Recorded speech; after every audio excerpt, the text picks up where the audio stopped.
네, 이번 시간은 13번째 시간입니다. 이번 시간부터 우리는 사사시대에 대해서 다루고자 합니다.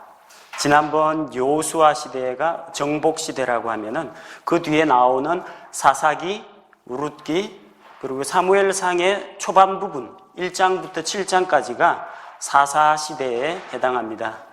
우리는 여호수아기를 통해서 하나님께서 주신 약속의 땅을 믿음과 순종으로 쟁취한 이스라엘 민족을 보았습니다. 하나님에 대한 찬양과 승리가 넘치는 그런 여호수아 시대에서 이제 드디어 사사 시대로 넘어가는데, 이 시대에 들어가게 되면은 우리는 승리의 함성 대신에 이스라엘 민족의 영적인 침체와 하나님의 징계와 또 그 가운데에서 구속하시고자 하는 하나님의 구원의 은혜를 살펴볼 수가 있습니다. 이 사사시대는 말하자면 이스라엘 역사 가운데에서 거의 암흑기에 해당한다, 그렇게 볼 수가 있습니다. 이 사사시대에 나오는 주요 인물들을 살펴보면은 대표적인 인물이 기드온, 삼손, 나오미, 룻, 보아스, 사무엘, 이런 인물들을 꼽을 수가 있죠. 이 사사시대의 기간은 전체적으로 약 305년 가까이 됩니다. 그래서 이스라엘 백성이 7번 하나님 앞에 반역하고 또 7번 하나님의 구원의 은혜를 체험하는 것으로 기록이 되어 있습니다. 이 사사기라는 책 이름은 히브리어로 쇼페팀이라고 부릅니다. 지도자, 구원자, 그런 의미죠. 그리스 책명은 크리타이라고 하는데 재판관들을 말합니다. 고대 중국의 재판관을 사사라고 불렀는데 거기에서 따온 책 이름이 사사기입니다. 사사기라고 불러도 되고 재판관들의 기록이라고 해서 판관기, 재판관기 그렇게 부를 수도 있겠습니다. 자, 주제는 이스라엘의 불순종과 하나님의 구원에 대해서 다루고 있습니다. 기록자는 탈무드의 전승에 의하면 마지막 사사라고 꼽히는 사무엘이 기록했다고 합니다. 기록한 시기는 약 BC 1100년경 그쯤으로 보시면 되고요. 이 사사라는 이 재판관 직책은 우리가 알아둬야 할 게, 사사에게는 두 가지 책무가 있습니다. 하나는 평화의 시대에는 글자 그대로 재판관, 시민 행정가, 지도자 역할을 합니다. 하지만 전쟁이 일어나거나 이스라엘 백성이 어떤 큰 위기에 직면했을 때에는 군사 지휘관으로서 이방 세력으로부터 그 백성 이스라엘을 구원하는 그런 전쟁 지도자 역할을 합니다. 자, 사사가 왕과 다른 점은 무엇일까요? 첫 번째, 그들은 백성들 위에 군림하는 절대 권력자가 아닙니다. 그래서 왕이 명령을 해서 백성들을 소집하면은 백성들이 다 모이죠. 언제까지 다 모여라, 미스바로 모여라 하면 다 모입니다. 그러나 우리 사사기 읽어보면 알겠지만 어느 사사가 도와달라고 다른 지파에게 요청을 하고 그러더라도 사람들이 사사 말을 제대로 듣질 않습니다. 말하자면 어떤 절대 권력자가 아니라는 거죠. 또 이 사람들은 백성들에게 강제로 조세를 걷거나 노역을 시키질 않습니다. 왕은 세금을 걷습니다. 하지만 사사는 세금을 걷지 않습니다. 왕은 왕궁을 짓기 위해서 사람들을 끌어다가 일을 시킬 수가 있습니다. 하지만 이 사사는 백성들을 자기의 사적인 용도로 함부로 부리거나 할 수가 없습니다. 또 다른 점이라면은 왕과 제사장과 대언자는 하나님께서 기름을 부어서 세우는 직분입니다. 그런데 사사에게는 기름을 부어서 세우지 않습니다. 그런 점이 또 큰 차이점 중에 한 가지라고 할 수가 있죠. 또 왕은 이스라엘 전 지역을 다스립니다. 유대 지역이면 유대 지역, 북이스라엘 지역이면 북이스라엘 지역, 혹은 전체 남북 이스라엘을 다 다스리는 것이 왕인데, 이 사사는 이스라엘 모든 지역, 모든 지파를 다스리는 것이 아니고 자기가 속해 있는 한 개의 지파 혹은 그 이웃에 있는 한두 개의 지파만을 다스릴 뿐입니다. 그러니까 통치 범위가 그렇게 넓지가 않다, 그런 점을 기억해 두시면 되겠습니다. 그리고 왕 경우에는 그 왕가가 들었으면은 세습이 가능하죠. 그래서 다윗 왕가가 들었으면 다윗, 솔로몬, 르호보암 이렇게 아들들에게 세습이 되는데 사사의 직분은 세습이 되지가 않습니다. 아버지가 사사한다고 해서 자동으로 아들까지 사사를 하고 그 손자가 사사를 하고 그러지는 않습니다. 세습직은 아니라는 겁니다. 자, 우리는 이 사사기를 통해서 12명의 사사를 볼 수가 있습니다. 성경에 기록된 사사. 그리고 또 그 이외에도 또 사사가 더 있죠. 엘리 역시 사무엘 상에 나오는 엘리 역시 사사에 해당합니다. 그 다음에 사무엘 역시 사사에 해당합니다. 자, 그렇게 보면은 총 14명이라고 보시면 되고요. 이 사사기라는 책 안에 기록되어 있는 사사만 대표적인 사람 12사람이 등장한다. 그렇게 보시면 됩니다. 그리고 한 가지 이 사사기의 내용 구성은 이게 시간 순서대로 사건이 일어난 건 아닙니다.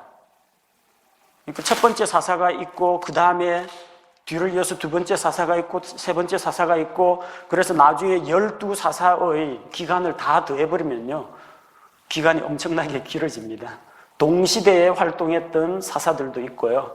서로 다른 지역이기 때문에 동시에 이쪽 에브라임 지파하고 또 다른 유대 지파 이런 데서 동시에 여러 명의 사사가 같이 통치하는 그런 경우도 있기 때문에 이게 반드시 시간적인 연속성으로 보시면 안 됩니다. 자, 우선 우리 사사기에 나오는 첫 번째 사사는 온니엘이라는 사람입니다. 사사기 1장에 나오죠. 사사기 1장 12절에서 13절에 나오고 3장 8절부터 11절 사이에 나오는데 이스라엘 백성이 하나님 앞에서 이제 불순종한 그런 내용이 기록이 되어 있습니다. 자, 불순종함으로 말미암아 이방 민족의 징계를 당하죠. 어떤 나라입니까? 메소포타미아로부터 압제를 당합니다. 8년 동안 메소포타미아의 지배를 받았습니다. 자, 그때 유대 지파의 온니엘이라는 자가 메소포타미아 왕 구산 리사다임으로부터 이스라엘을 구원합니다. 그리고 그 이후 약 40년 동안 이스라엘 백성은 태평성대를 누렸습니다.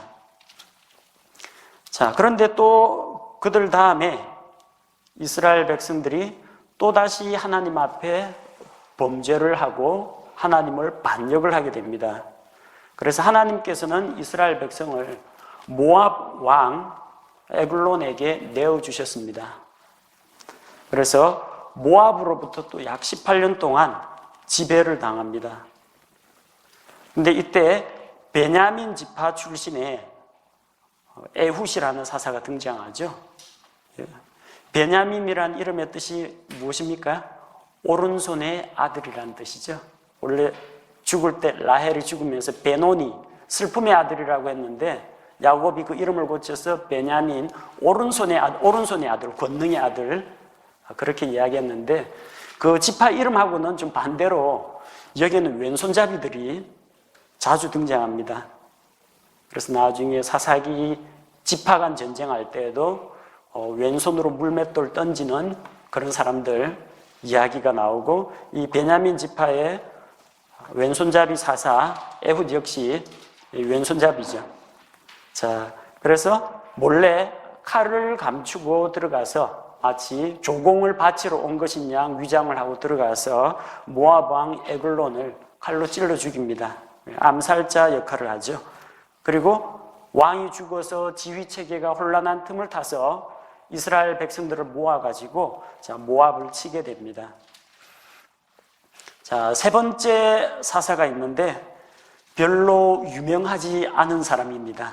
우리 사사하면은 대부분 기드온, 삼손 이런 이름이 떠오르는데 별로 잘 알려져 있지 않은 이 삼갈이라는 사람이 있어요.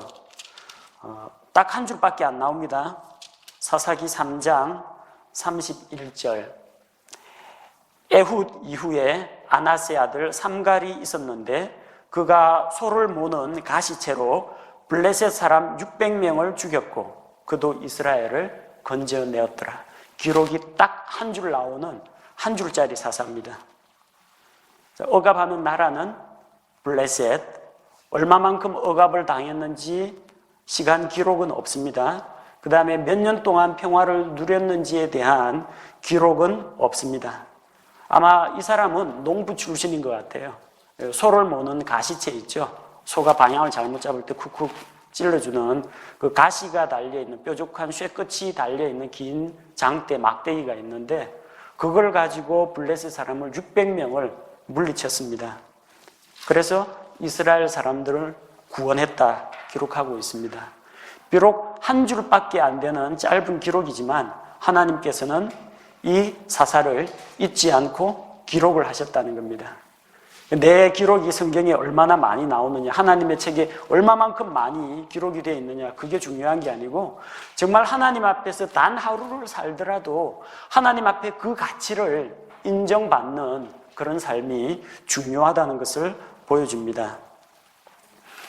자, 그리고 네 번째 사사기 4장과 5장에 나오는데 재판관 드보라 이야기가 나오죠.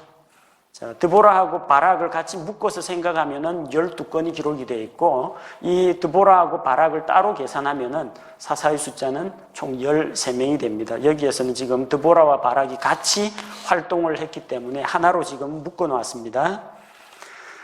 북쪽에 있는 가나안 족속이 이스라엘을 지배함에 따라서 약 20년 동안 이방 민족의 종살이를 합니다. 자, 그런데 하나님께서 드보라를 통해서 바락을 불러서 하나님의 대적인 이 가나안 사람들과 싸우도록 합니다. 자, 그런데 신기한 것은 유일하게 여자 사사가 한 명 있다는 겁니다. 이걸 가지고 오늘날 뭐 여자 목사 제도, 여자 집사, 여자 무슨 장로 제도 이런 걸 정당화하는 수단이 되어서는 안 됩니다. 왜 그렇습니까? 이 사사시대는 정말 법과 원리 원칙이 안 지켜지는 그런 세상이에요. 이 사사기의 특징이 뭡니까? 그때에는 이스라엘에 왕이 없으므로 각 사람이 자기 마음에 옳은 대로, 자기 생각에 옳은 대로 다 행했다는 겁니다. 그러니까 판단 기준이 하나님이나 하나님의 말씀이 아니고 자기 자신이 모든 것의 판단 기준인 거예요. 그러다 보니까 여자 사사가 나온다고 하더라도 전혀 이상한 시대가 아니라는 겁니다. 또 하나는 이 시기에 사람들이 얼마나 많이 범죄했으면 남자다운 남자, 하나님의 말씀을 대언할 남자가 없다는 겁니다. 그래서 하나님께서는 여자라도 들어서 사용하신다. 당시 사사시대의 그런 특별한 특수한 사정을 고려해야지 뭐 남자와 여자가 똑같다라거나 뭐 여자도 목사가 될 수 있다 이렇게까지 확대 해석하는 것은 옳지가 않다는 겁니다. 자, 그래서 하나님께서는 드보라를 통해서 바락을 불러서 전쟁터에 나가라고 했는데 바락은 당신이 나와 함께 가면 갈 것이고 함께 가지 않으면은 나는 갈 수 없다라고 이야기했죠. 은근히 이 드보라라는 이 여자 사사를 의존했었나 봅니다. 자, 그래서 전쟁에 나가서 물론 승리하기는 하지만 전쟁에서 싸워서 이기는 그 공로는 이 바락에게 돌아가지를 않습니다. 누구에게 돌아가요? 하솔왕 야빈의 군대 대장 시스라가 쫓기고 있다가 어디로 갑니까? 야엘의 장막으로 도망을 가죠. 그래서 이 야엘이라는 여자가 그 시스라의 그 관자놀이에다 장막 말뚝을 딱 박아가지고 잠든 사이에 해치웁니다. 그렇게 해서 한 여인의 손에 그 군대 대장 시스라가 죽도록 하셨습니다. 자, 드보라와 바락 이야기가 네 번째로 기록되어 있고 다섯 번째가 우리가 잘 알고 있는 기드온입니다. 기록된 분량도 제법 많죠. 사사기 6장부터 8장까지 나오는 내용이 기드온 이야기입니다. 이스라엘 백성이 미디안으로부터 7년간 압제를 당했습니다. 그래서 므낫세 지파 출신의 이 기드온이 아주 조심성 있고 겸손한 사람이에요. 그래서 몰래 곡식을 포도즙 틀에서 곡식을 몰래 타작을 하고 있었습니다. 혹시 저 미디안 사람들한테 약탈당할까봐 그러고 있는데 주의 천사가 나타나서 그에게 사명을 주죠. 하나님께서 너와 함께 하신다. 그러니 너가 용기를 내어서 이스라엘 백성을 이끌고 미디안과 싸우라고 합니다. 그래서 기드온은 거기에 대해서 이제 자신이 없어가지고 하나님 앞에서 극구 사양을 하고 또 전쟁터 나갈 때에도 번번이 표적을 요구하죠. 양털 뭉치를 가지고 제가 한번 시험을 하게 해주십시오. 이렇게 해서 정말 하나님께서 자기와 함께 계신가 그렇지 않은가 자 그런 시험을 하고 그제서야 확신을 가지고 전쟁터에 나갔습니다. 가끔 오늘날 신약시대에도 이거 따라하는 분이 있습니다. 하나님의 뜻입니까? 아닙니까? 뭐 동전 던지기나 제비 뽑기를 해가지고 주의 뜻이 무엇인지 보여주십시오. 구약시대에 말씀이 완전히 기록이 안 되어 있던 그런 시기에는 하나님께서 꿈으로 환상으로 대언자를 통해서 직접 육성으로 기적을 통해서 하나님의 뜻을 계시해 주셨지만 성경 기록이 다 완성된 지금은 그런 방법으로 하나님께서 일을 하지 않으신다는 겁니다. 하나님이 그런 걸 하실 수 없다가 아닙니다. 하나님이 그런 능력은 여전히 갖고 계신데 오늘날은 그런 방식으로 말씀하시지 않으신다는 겁니다. 전쟁터에 나가려고 드디어 이스라엘 백성들을 모았어요. 처음 모으니까 32,000명이나 모여들었습니다. 하지만 그들 가운데에서 돌려보냅니다. 두려워하는 자들은 다 다시 돌아가라. 22,000명 남습니다. 그래도 너무 많다는 거예요. 숫자가 많으면은 전쟁에서 이길 것 같지만 나중에 이기고 나면은 우리의 능력과 힘으로 이겼다. 사람들이 이렇게 교만한 마음을 품을까봐 하나님께서는 더 줄여라 하셨죠. 그래서 물가로 데려가서 물을 마시도록 했는데 완전히 엎드려가지고 무기고 뭐고 다 내팽개치고 엎드려가지고 벌컥벌컥 마시는 이런 사람들, 전쟁에 나올 준비가 안 돼 있는 사람이죠. 다른 한편 손으로 물을 조심스럽게 떠가지고 주변을 살피면서 조심스럽게 물을 마시는 300명의 정예 용사들만 데리고 나아가도록 하셨습니다. 그래서 하나님의 능력으로 전쟁에서 이겼습니다. 그 미디안의 압제에서 구해준 그 기드온이라는 용사가 너무나 훌륭하고 고마워서 이스라엘 백성들은 그를 왕으로 세우고자 했습니다. 하지만 기드온은 그것을 거절을 했죠. 대신에 자기를 위해서 에봇을 만들어 달라고 했습니다. 금을 모아가지고 에봇을 만들었죠. 에봇은 누가 입는 옷이에요? 제사장이 입습니다. 아마도 기드온의 마음속에 이때부터 전쟁에서 이기고 나서 교만한 마음이 싹 트지 않았나 생각합니다. 왕이 되는 것은 거절을 했는데 자기가 사사의 이런 통치자 입장에 있는데 하나님 앞에 제사장 자리까지 레위 사람도 아니죠. 자, 므낫세 지파 출신인데 하나님께 제사 드리는 제사장의 그런 위치까지도 넘보지 않았나 그렇게 생각됩니다. 결국 어떻게 됐어요? 이스라엘 백성이 그 에봇을 우상처럼 섬기는 그런 일이 일어났습니다. 항상 승리한 다음에 조심해야 한다는 겁니다. 넘어져 있을 때는 어떻게 해서든지 하나님 일으켜 주십시오 그러는데 일어나서는 자기에게 어떤 자신감이나 확신이나 이게 생기면은 교만해지기가 쉽다는 겁니다. 그런즉 선줄로 생각하는 자는 넘어질까 항상 조심해야 합니다. 자, 그 다음 6번째로 기록되어 있는 사사가 돌라라고 되어 있는데 사사기 10장에 나옵니다. 자, 사사기 10장 1절과 2절 딱 두 구절이 기록되어 있네요. 자, 아비멜렉 이후에 이사갈 사람 도도의 손자요 부하의 아들인 돌라가 일어나 이스라엘을 보호하니라. 그가 에브라임 산에 3일에 거하며 23년 동안 이스라엘을 재판하다가 죽어서 3일에 묻히니라. 조금 특이한 사사 중에 한 명입니다. 아까 삼갈이 한 줄짜리 사사라고 했죠. 두 줄짜리 사사예요. 별 업적은 자세히 기록은 안 되어 있습니다. 어느 나라로부터 압제를 얼마 동안 당했는지도 기록이 나와 있지를 않습니다. 근데 한 가지 주목할 부분이 있어요. 어느 지파 출신입니까? 이사갈 지파입니다. 근데 활동은 어디에서 했어요? 에브라임 산지에 가서 했어요. 에브라임 지파에 가서 사역을 했다는 거죠. 왜 그럴까요? 에브라임 지파가 대대로 레아 이후로 우상을 가지고 온 우상 숭배에 빠진 지파들 중에 대표적인 지파입니다. 다한 지파 마찬가지, 에브라임 지파가. 거기엔 아마 재판관, 사사가 없었나 봅니다. 그러니까 이사갈 지파지만 사역은 거기 가서 했다는 거예요. 자기 지파가 아니라. 오늘날로 이야기하자면은 사역자가 없는 어떤 선교 현장에 파송된 선교사라고 보시는 게 거의 맞을 겁니다. 오늘날 우리 개념으로 이야기하자면 파송된 사람이다. 그리고 이스라엘 사람들은 대부분 죽으면 어디에 묻힙니까? 자기 조상의 돌무덤에 들어가는 겁니다. 근데 이 사람은 조상의 돌무덤에 들어가지를 않았어요. 자기 사역지가 에브라임 산의 3일인데 23년 동안 그렇게 재판을 하다가 죽어서 3일에 묻혔다는 겁니다. 한마디로 선교지에 뼈를 묻었다는 이야기예요. 그리고 누가 그 매장지 내주겠습니까? 그 지역 사람들이 내주겠죠. 그만큼 그 3일 산지에 거하는 거주민들로부터 인정을 받았다라고 볼 수가 있습니다.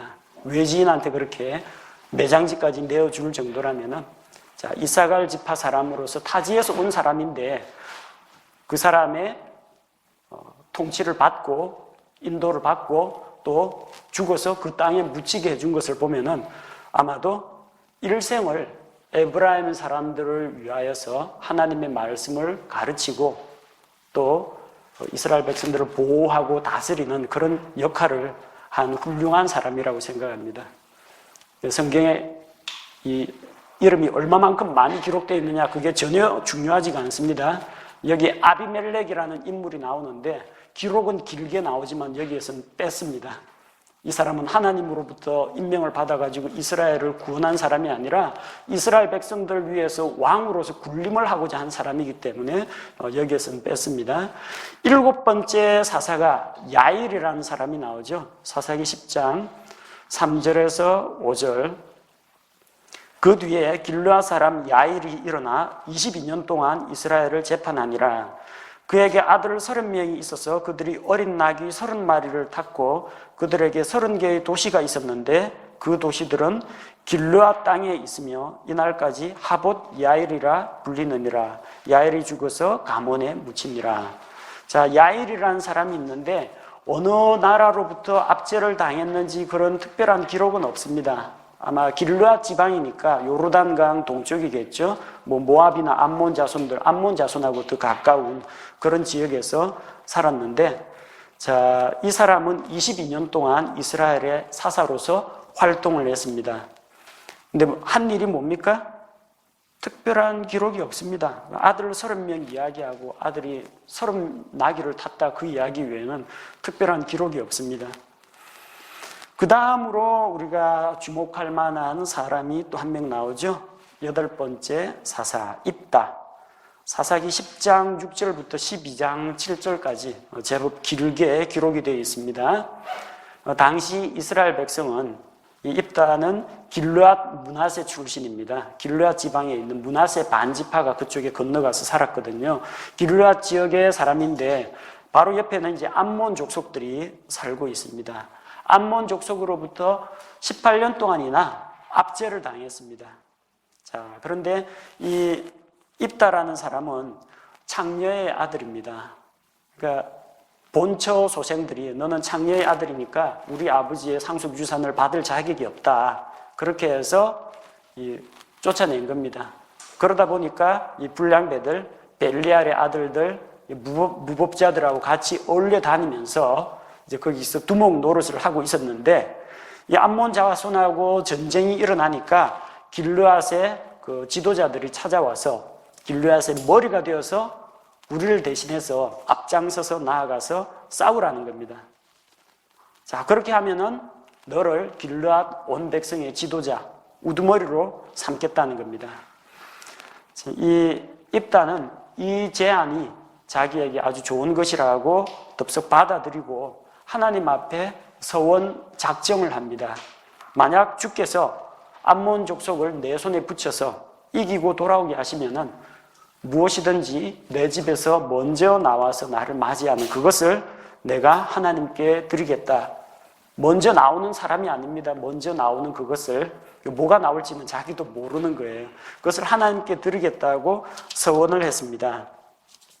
그래서 사사기 21장 37절 말씀을 보면은 이 서원이 나중에 그에게 큰 문제가 되죠. 나왔는데 뭐가 나왔어요? 보니까 자기 딸이 나왔어요. 자기 딸이 나오니까 입다가 유일한 아이, 그녀 외에는 그에게 아들, 딸이 없는 무남동녀 외동딸입니다. 나왔는데 하나님 앞에 어쨌든 먼저 나와서 자기를 환영하고 반겼기 때문에 하나님 앞에 바칠 수밖에 없다는 겁니다.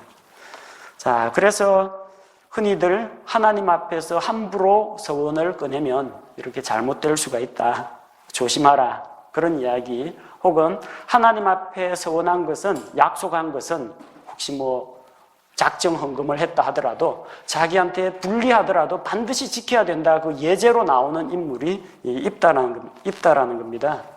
자, 그런데 이 입다가 정말로 자기 딸을 번제 헌물로 하나님 앞에 바쳤을까요? 여기에 대해서 크게 두 가지 입장이 있어요. 한쪽의 입장은 아마도 바쳤을 것이다. 하나님 앞에 한 약속이기 때문에 바쳤을 것이다. 그런 주장이 있습니다. 또 그런 사례가 있느냐?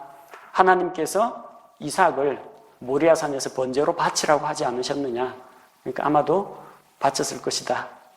그리고 입다가 오랫동안 암몬 사람들이 있는 그런 이방 지역에서 이 벨리알의 아들하고 어울려 지냈기 때문에 사람을 제물로 바치는 그런 나쁜 종교에 물이 들었을 수도 있다. 자, 그런 이야기를 하면서 아마도 바쳤을 것이다 라고 이야기를 합니다. 근데 안 바쳤을 것이라는 쪽에서는 이렇게 이야기하죠.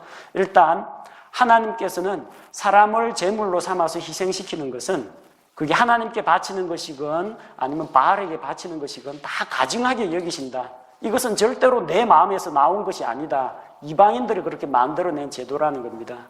그래서 하나님께서 금하신 일을 사사가 했을 리가 없다. 그리고 또 하나님께서 이삭을 번제 헌물로 바치라고 했지만 이삭을 번제로 받았어요? 안 받았어요? 받지 않고 아이를 죽이려고 하는데 아브라함아 아브라함아 하면서 급히 말립니다. 대신에 순양을 대신 하나님 앞에 바치도록 했는데, 그런 하나님이시라면 그 딸을 희생 헌물로 받지는 않으셨을 것이라는 겁니다. 가톨릭 성경에는 그가 처녀로 죽게 된 것, 입다의 딸이 죽는 이야기가 나옵니다. 죽는 이야기가 나오는데 이 킹 제임스 성경에는 죽는 이야기가 나오지 않고 나의 처녀 생활로 인하여라고 되어 있어요. 내가 처녀의 몸으로 불에 타서 죽는 이야기가 아니라 나의 처녀 생활로 인하여 애곡하겠나이다. 왜냐하면 당시 하나님의 성막에서 수종드는 그런 여인들이 있었습니다. 이 사람들은 절대 시집을 못 갑니다. 그래서 처녀 생활을 계속 죽을 때까지 해야 되는 거예요.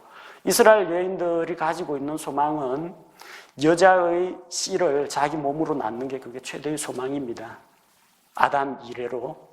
그래서 아이를 못 낳는 것은 정말 하나님 앞에 저주를 받은 것이라고 생각할 정도로 사무엘의 어머니 한나처럼 그렇게 이 결혼과 출산을 중요시했습니다. 그런데 이 시집을 못 가고 평생 처녀로서 하나님의 전에서 봉사하다가 죽어야 한다는 것, 이것이 이제 그 딸에게는 괴로움이고, 그 아버지 입장에서도 하나밖에 없는 외동딸이 이제 결혼을 못하니까 이 아들이라도 있어야 대를 물려주고, 아들이 없으면 딸에게도 상속재산 물려주는 거 나왔죠?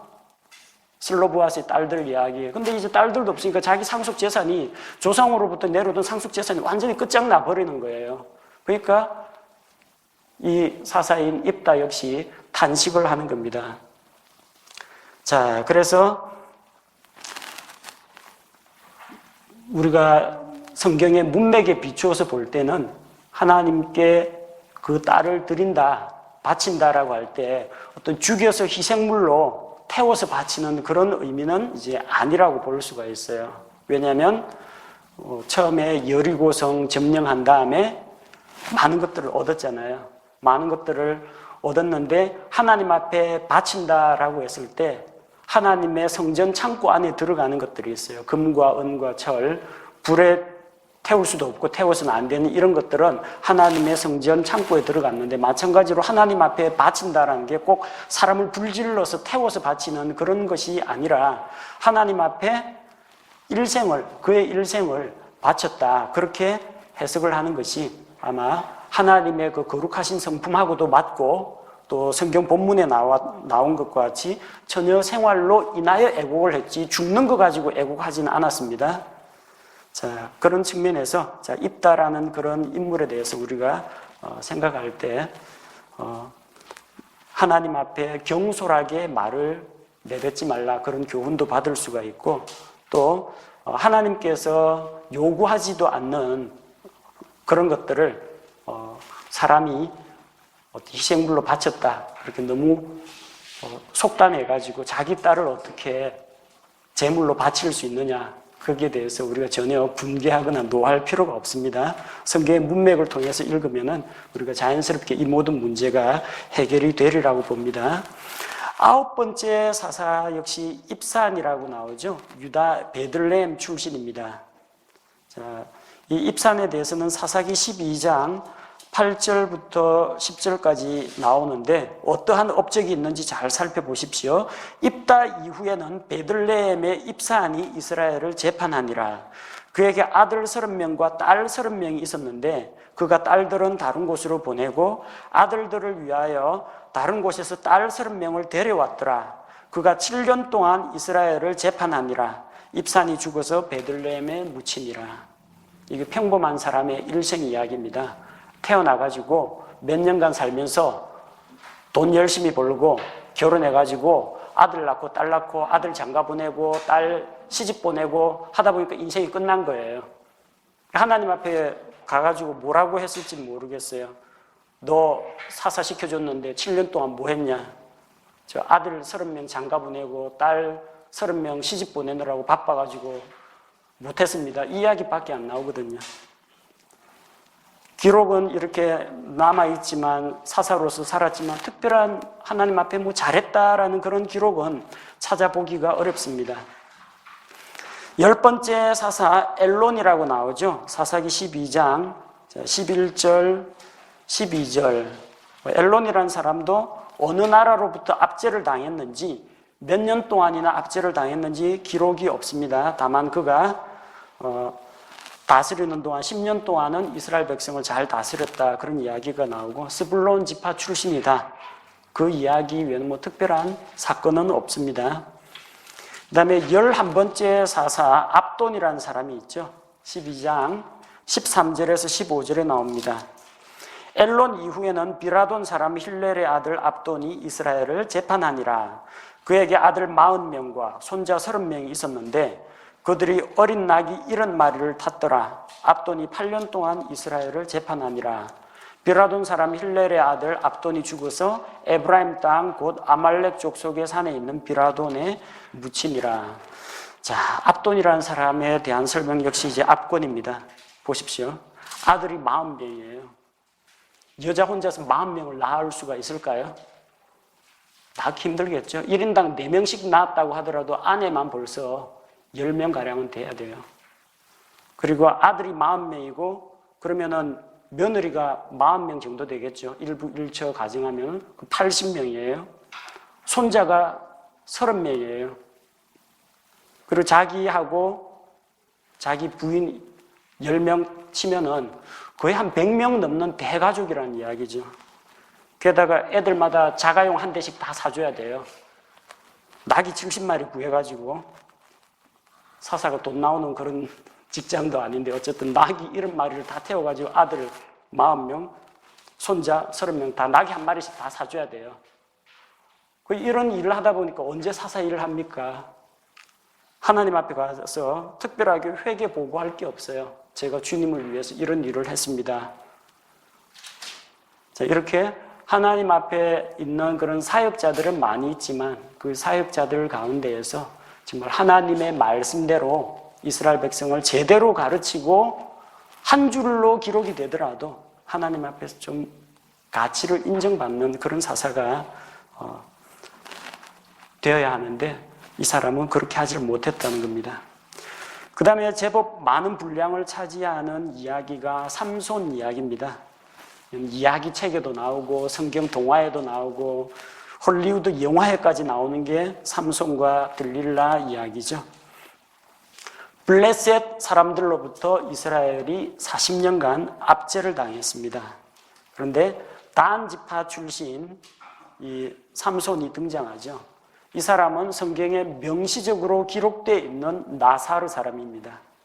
나사르 사람으로 추정되는 사람이 있지만 명확하게 나사르 사람이라고 언급하고 있는 사람은 이 삼손이 사실상 유일하다고 봐야죠. 자, 그런데 이 삼손에게 하나님께서 이스라엘 백성을 블레셋으로부터 구원하도록 하는 그 일을 맡겼습니다. 나사르 사람으로서 기본적으로 지켜야 할 내용은 우리가 민수기 다루면서 배웠죠. 3가지 금기 사항이 있죠. 포도나무에서 난 것은 무엇이건 먹지 말라는 이야기, 그 다음에 머리카락을 자르지 말라는 이야기, 시체를 가까이 하면 안 된다는 이야기 3가지가 있죠. 삼손은 뭘 어겼습니까? 시체 만지지 말라고 했는데 제일 먼저 시체 만지는 그 일부터 했죠. 뭐 때문에요? 사자 시체에 꿀이 있는데 그 꿀 먹으려고. 겨우 그 꿀송이 그거 따먹는데 따먹기 위해서 하나님의 말씀을 어긴 겁니다. 그리고 하나 어기니까 그 다음부터는 좀 어기기가 좀 쉬워지죠. 전쟁터 나갔는데 블레셋 사람하고 싸우려고 하는데 무기가 없어요. 그럼 블레셋 사람 한 명 때려 눕히고 칼이나 창 빼앗으면 되는데 그 떨어져 있는 나귀 턱뼈, 시체잖아요. 나귀 턱뼈 이거 사체를 만지고 이거 갖고 무기로 삼아가지고 어쨌든 블레셋 사람을 무찌르고 이겼습니다. 하나님이 승리를 주신 거죠. 그 다음 아마도 결혼 생활에 실패하고 창녀집에 들락거리고 이러다가 술도 마시지 않았을까 추정해 볼 수가 있죠. 여자 가까이 하고 방탕한 생활을 했으니까. 마지막으로 하나님과의 언약의 표시, 자르지 않은 그 머리, 그 비밀을 들릴라 앞에서 누설을 하죠. 그래서 머리카락을 모두 잘리우고 머리가 다 밀린 다음에 두 눈을 뽑히고 짐승처럼 감옥에 갇혀서 연자 맷돌을 돌리는 그런 신세가 되었습니다. 자, 큰 힘을 가진 능력이 있는 그런 사사였지만 연약한 여인 앞에서 무너지는 그런 존재였다는 겁니다. 물론 마지막에 하나님께서 그의 힘을 다시 회복시켜 주셔서 블레셋 사람들에게 엄청난 타격을 주고 자기 자신도 죽습니다. 그래서 성경에 기록하기를 그가 살아서 죽인 사람보다도 마지막 죽어가는 그 순간에 블레셋 사람을 죽인 것이 더 많았다. 그렇게 기록하고 있습니다. 삼손에게 보면은 하나님께서 그와 함께 하신 표시로 주의 영이 그와 함께 하셨다. 주의 영이 그 위에 머무셨다. 그런 기록이 나오고 그 다음에 주의 영께서 그를 떠난 것을 자기가 깨닫지 못하였다. 기록이 나오죠. 여기서 주의 영, 하나님의 성령께서 임하시고 떠나가시고 하는 것은 구원의 문제가 아닙니다.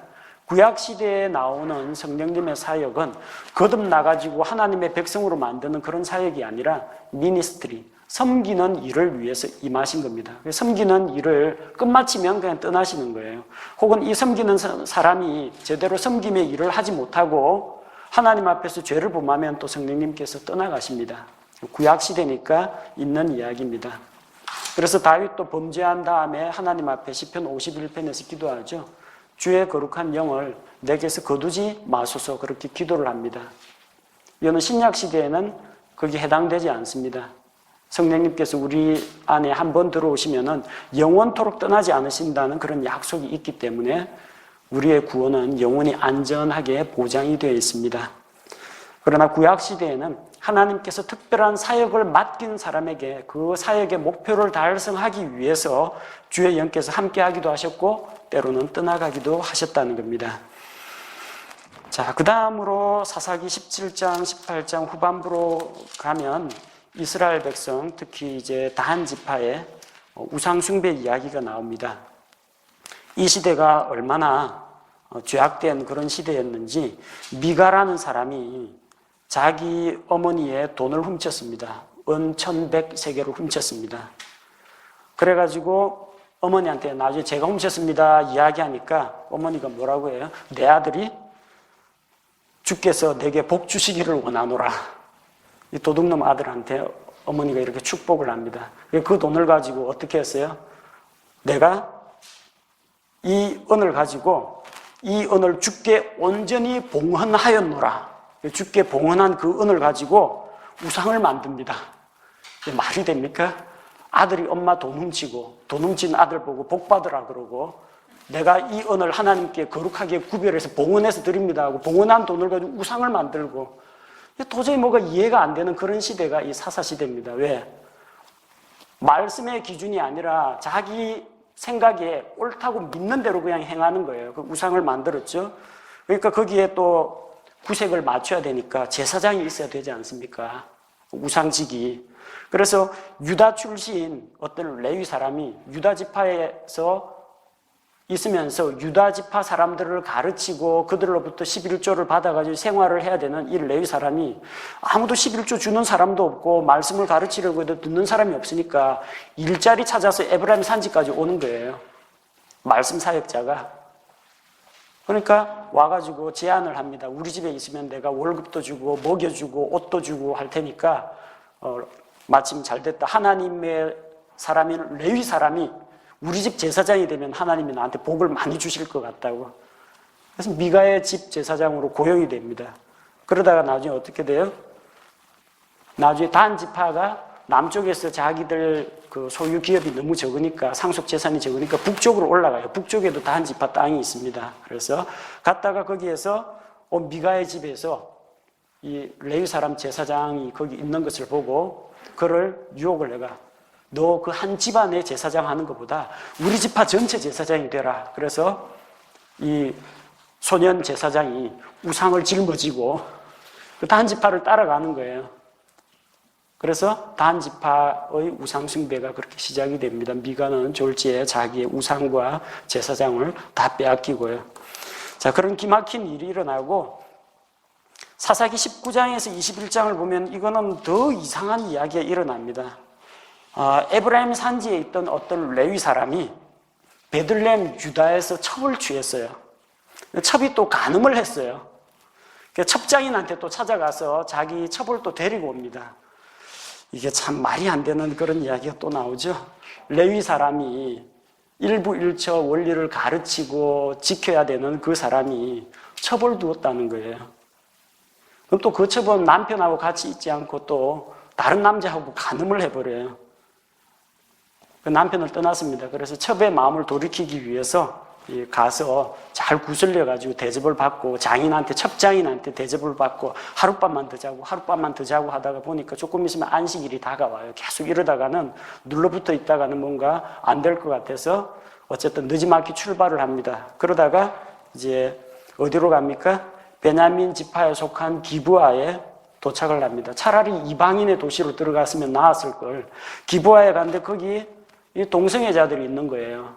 그래가지고 그 사람을 성적으로 욕보이겠다고 그러니까 그 사람들의 공격을 받으니까 어떻게 합니까?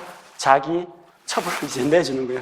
천신만고 끝에 잘 달래가지고 데리고 왔는데 자기가 당하긴 싫으니까 여자를 밀어내고 문 안에서 걸어 잠근 거예요. 밤새도록 이렇게 강간을 당하고 아침에 결국은 죽었습니다.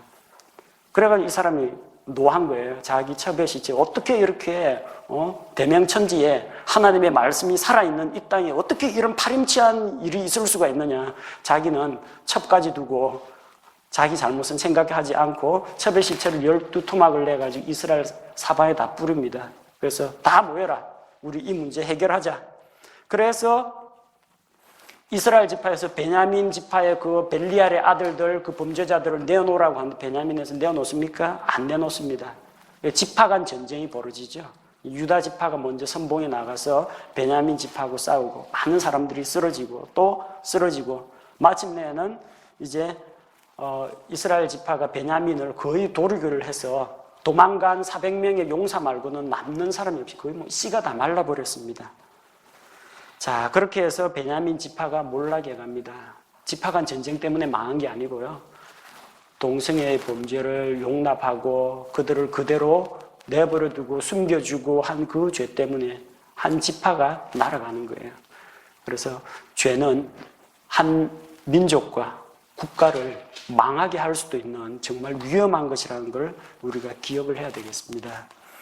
이 사사기 내용은 참으로 여호수아기에서 찾아보던 그 승리의 함성과 그런 기쁨과 안식 그런 건 찾아볼 수가 없고, 매맞고 울부짖고 하나님께서 또다시 이 사사를 보내주시면 구출을 받고 태평성대를 누리다가 또다시 범죄하고, 이게 계속 반복되는 거예요.